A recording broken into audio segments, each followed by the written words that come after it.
নমস্কার বন্ধুরা, আসন্ন মহালয়ার আন্তরিক প্রীতি, শুভেচ্ছা এবং অভিনন্দন।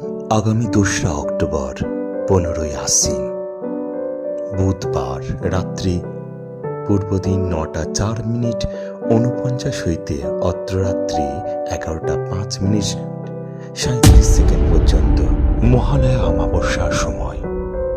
ওই দিন অর্থাৎ 15ই আশ্বিন 2রা অক্টোবর পিতৃপক্ষের শেষ আর দেবীপক্ষের সূচনার সন্ধিক্ষণে আনন্দময়ী তারামায়ের শ্রীচরণে পুজো নিবেদন করতে চাইলে অবশ্যই আপনার নাম এবং গোত্র পাঠিয়ে দেবেন।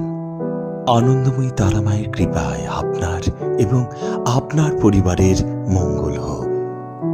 আনন্দময়ী তারামায়ের কাছে জানাই এই শুভকামনা। আসন্ন শারদীয়া দুর্গোৎসব আনন্দে কাটুক।